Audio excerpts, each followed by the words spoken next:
वरना उमूमन तालीम ही की को आगे बढ़ाने के लिए हमारे उलमा मदरसे चलाते। अभी अल्हम्दुलिल्लाह 2 दिन पहले सुप्रीम कोर्ट का उत्तर प्रदेश के मदरसों के ताल्लुक से बहुत बड़ा स्टेटमेंट आया। पता है उसमें अफसोस की बात क्या है? हजरत मौलाना ने तो ये कहा है कि NCPCR चाइल्ड कमीशन, इसका पूरा नाम NCPCR national commission for the protection of child rights, इसका पूरा नाम है। तो नेशनल कमीशन की याचिका पर हाई कोर्ट ने, इलाहाबाद हाई कोर्ट ने यह कहा था कि मदरसा एक्ट बंद कर दिया जाए, मदरसा एक्ट पर पाबंदी लगा दी जाए। क्यों? क्योंकि मदरसों में कुरान की तालीम होती है, मदरसों के अंदर डॉक्टर नहीं बनाया जाता, मदरसों के अंदर वैज्ञानिक नहीं बनते, मदरसों के अंदर आसमान में चांद पे पहुंचने वाला कोई खलाबाज पैदा नहीं होता। हम उनको कहते हैं कि चाइल्ड प्रोटेक्शन वाले भैया, you are big illiterate, you are big जाहिल, जाहिल नहीं जुहाल, जाहिलों के अब्बा। शायद आपको तारीख नहीं मालूम, हमारा जो कुरान है इसमें सिर्फ इबादत नहीं है।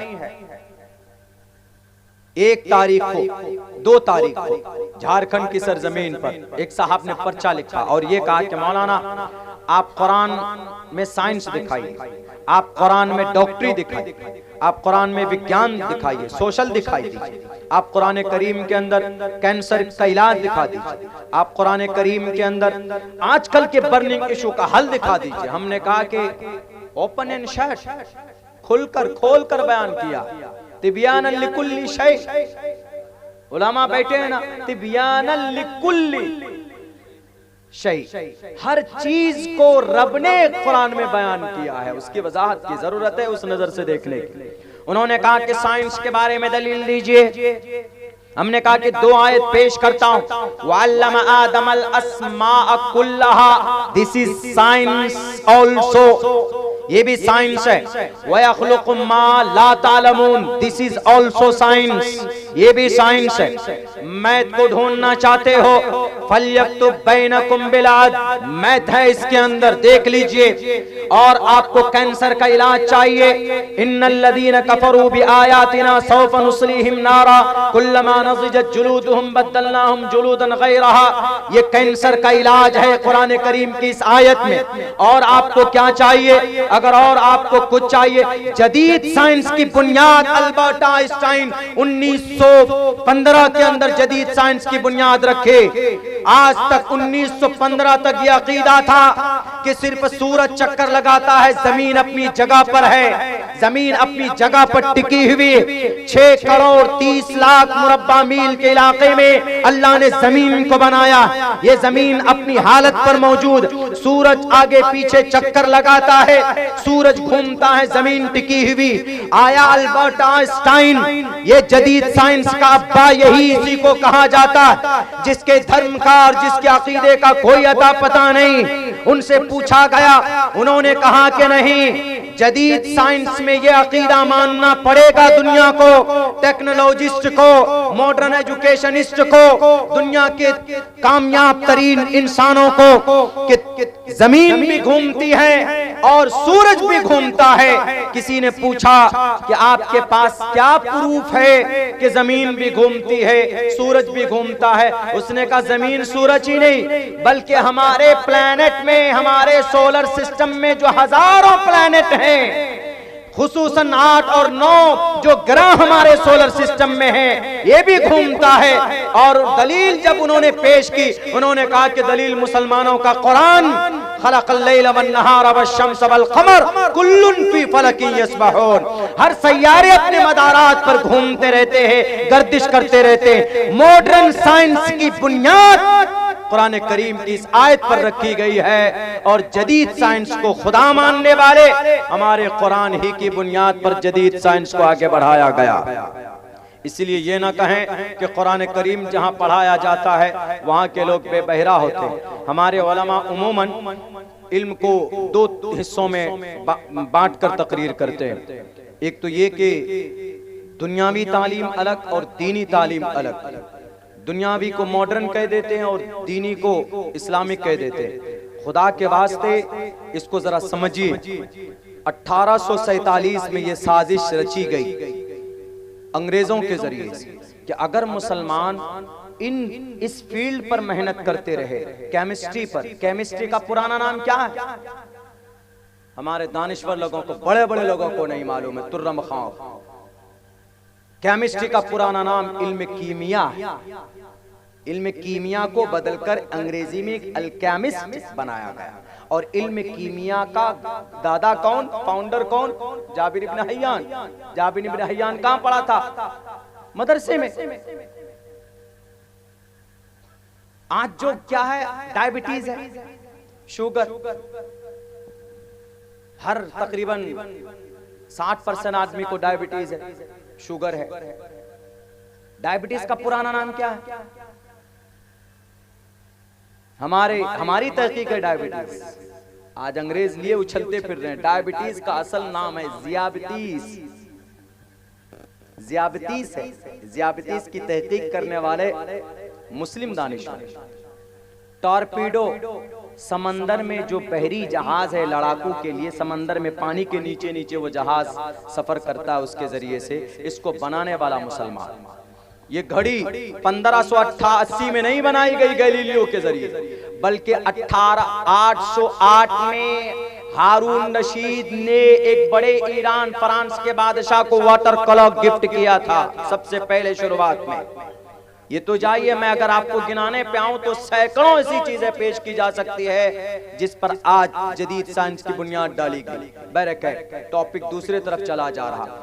मदरसों में कुरान पढ़ाया जाता, कुरान में हर तरह के मज़ामीन मौजूद हैं, उस पर गोता लगाने की सख्त जरूरत है। सारी चीजें हमारी किताब से निकली। हाँ, आज साइंस पढ़ेंगे, मैथ पढ़ेंगे और सोशल साइंस पढ़ेंगे, अंग्रेजी पढ़ेंगे, इंग्लिश पढ़ेंगे, ज्योग्राफी पढ़ेंगे। ये सारी चीजें हमारे कुरान से निकाली गई। अब जरूरत है कि इसका सब्जेक्ट अलग कर दिया। अंग्रेज ने ये सिलेबस बनाया। आज जो हमारे स्कूलों में ये सिलेबस है अंग्रेज का बनाया हुआ, हमारे लोगों ने नहीं बनाया, अंग्रेज का बनाया हुआ। इसलिए हमने अपने स्कूल में मॉडिफाई किया। हमने स्कूल में रखा है नर्सरी से लेकर हिफ्ज, 8 साल का कोर्स है। नर्सरी में बच्चा नूरानी कायदा लेकर आएगा, वो बच्चा 8 साल में हाफिज बनेगा, और जब दस्तार बांधी जाएगी उसके सर पर, वो नर्सरी में भी होगा। एक हाथ में नूरानी कायदा, एक हाथ में नर्सरी की किताब, दोनों एक साथ लेकर हम चलेंगे। पढ़ते पढ़ते जब बच्चा हाफिज कुरान होगा, जिस दिन उसी दिन उस बच्चे के हाथ पर मैट्रिक का भी सर्टिफिकेट दिया जाएगा। दोनों चीजें कंबाइन करके हम पढ़ा रहे हैं। और ये कोई बैद नहीं है, पॉसिबल है, हमें करना चाहिए। अगर आप नहीं करेंगे, हमारे उलमा, हमारे दानिश्वर, हमारे पढ़े लिखे लोग, तो सुप्रीम कोर्ट में जो फैसला आया ना मदरसों के ताल्लुक से, तो पता है जो वकील था वहां का, उसने क्या भाषण किया वहां पे? उन्होंने कहा कि चीफ जस्टिस साहब, मदरसा पूरे उत्तर प्रदेश में 23,500 मदरसे, उनमें से तकरीबन 16,500 मदरसे रजिस्टर्ड है गवर्नमेंट की निगाह में। 550 मदरसों को गवर्नमेंट पैसा देती है, वहां पे फंडिंग होती है, यानी जिसको बोर्ड का मदरसा बोलते हैं। और उनमें से तकरीबन 17.5 लाख बच्चे पढ़ते हैं मदरसे में। चीफ जस्टिस ने कहा, हाई कोर्ट ने तो कह दिया था कि इलीगल है, लेकिन इलीगल नहीं है, मदरसा चलाना लीगल है। Article number 30, all minorities whether based on religion shall have the right to establish and administer मजलिस आमिला के जरिए चलाइए कि मजलिस शूरा के जरिए चलाइए। टू एस्टैब्लिश, टू एडमिनिस्टर का यही मतलब, ऑन देयर चॉइस, अपनी मर्जी से चलाइए। मस्जिद में चलाइए कि मकतब में चलाइए कि या मदरसे की दीवार बनाइए कि मस्जिद की बिल्डिंग बनाइए, to your choice, to their choice. Article number 30 भारत के संविधान में लिखा।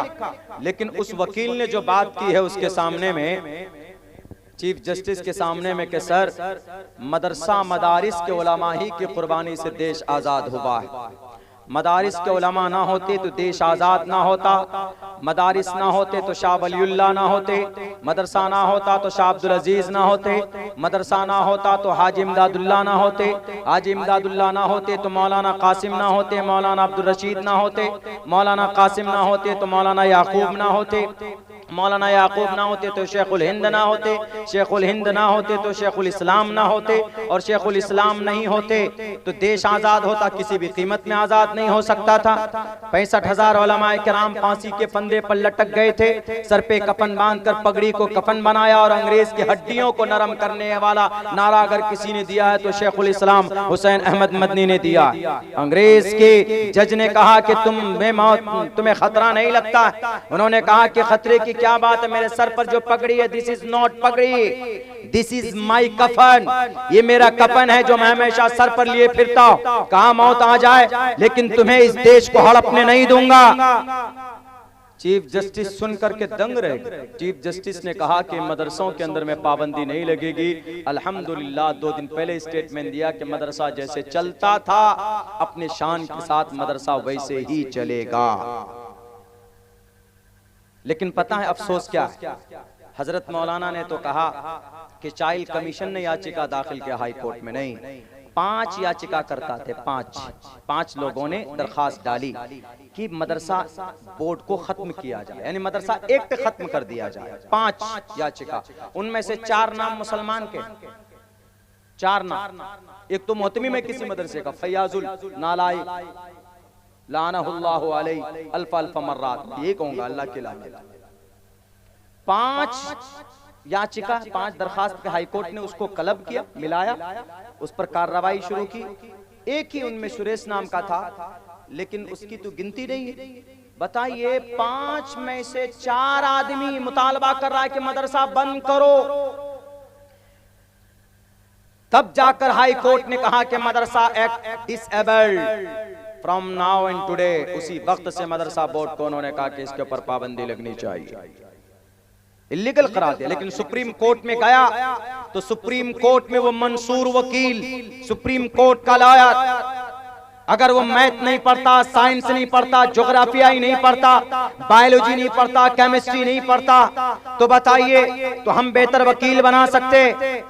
जरूरी है आज के जमाने के एतबार से, लेकिन बिफोर ऑल थिंग सबसे पहले मदरसा और मकतब, लेकिन उसके साथ साथ के अंदर में अपने बच्चों को मैट्रिक की तालीम दीजिए। लेकिन एक स्टेटमेंट ये दिया है सुप्रीम कोर्ट ने कि आलिम वस्तानिया फौकानिया, मौलवी तक ठीक है, आलिम तक ठीक है, कामिल और फाजिल की डिग्री को वहां पर अनवैलिड करार दे दिया गया है।